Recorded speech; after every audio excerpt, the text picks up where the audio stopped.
보니까 내가 눈으로 보고 눈으로 체크하는 개념이지만은 이번에 한 그 테스트는 실질적인 장비를 가지고 세세하게 테스트를 하는 개념이니까 일반적인 우리가 보는 눈하고는 좀 다르죠. 아무래도 정밀 측정하는 거기 때문에 내가 생각했던 거는 조금씩 다른 부분은 있죠. 아무래도 그 저는 솔직히 그 전체 진공압 보는 테스트 저는 그게 좀 새롭긴 해요. 왜냐 우리가 그냥 일반적으로 눈으로 보서 확인하는 거지만은 전체를 실제로 탁구장 안에서의 테스트하고 진공을 따로 테스트하는 거라고는 생각을 못했거든요. 그러니까 그런 게 저는 솔직히 좀 어떻게 보면 저 입장에서는 어떻게 보면 새로운 면이거든요. 왜냐면 저는 개인적으로 그냥 진공에서 들어오는 압이 탁구장에서도 예를 들어서 거쳐서 오지만 똑같은 압이라고 생각하고 똑같은 위치마다 똑같이 들어간다고 생각을 하지만은 테스트를 해보면 조금씩 다른 면도 있거든요. 그러니까 그런 게 어떻게 보면 새롭다고 저는 느끼거든요. 8부작 하는 그 테스트 하는 게 그 시뮬레이션 하는 게 저는 제일 새로웠다고 느꼈어요. 우리가 실제로 눈으로는 소가 현실에서는 제일 많이 일어나는 현상이잖아요. 그게.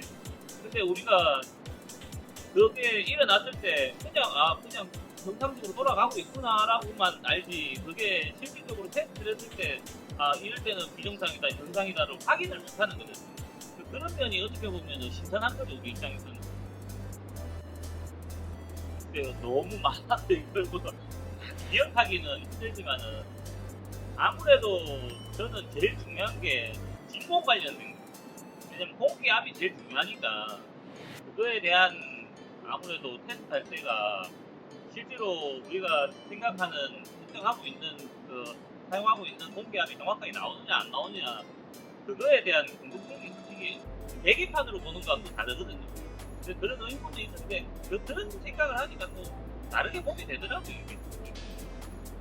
그러니까 너무 이게 광범위하니까 이걸 하나하나 우리가 어떻게 눈으로 보고 할 수 있는 게 아니니까 실제로 많이 일어나는 테스트를 해보고 하니까 그 입장에서 새롭거든요.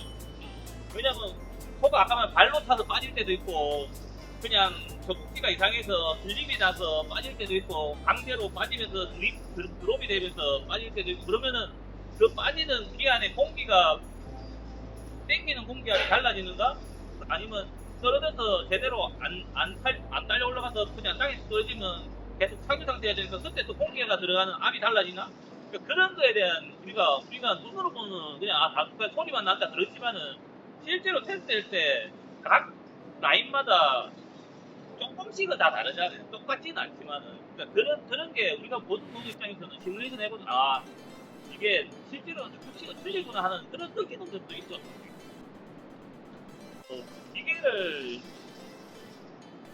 오래 쓸 수 있다는 점이 제일 가장 좋은 점이겠죠. 아무래도 문제없이 사고 안 나고 문제없이 쓸 수 있다는 게 제일 좋은 장점이죠. 하나에 따지고 보면 뭐든지 우리가 부품을 사도 그냥 막연하게 쓰면은 핸드폰도 그렇지만은 내가 사갖고 그냥 대충 쓰면은 하루라도 망가지는 기고 내가 조금이라도 관리한다고 그러면은 10년 또는 20년 쓰고 30년 쓰고 똑같은 핸드폰이지만 세월이 지나도 그런 개념이지 않을까 싶어요.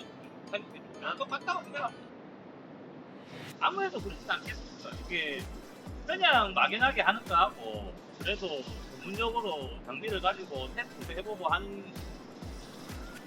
대리점이나 이런 게 더 믿음직하고 신뢰가 가는 게 당연한 거지. 뭐 지금처럼 변함없이 그냥 어떻게 보면 초심을 아니면 좋겠고 뭐 이런 테스트가 있으면은 뭐 다른 테스트가 있으면 또 다른 것도 저는 테스트 할수 있으면 뭐 한번 해보고 싶네요. 뭐 얘는 금이기를 테스트해본다든가 뭐 예를 들어서 그런 것도 나쁘지 않다고 보는 개념이거든요. 그냥 앞으로 뭐 그런 게 있으면 따로 해볼 수 있죠.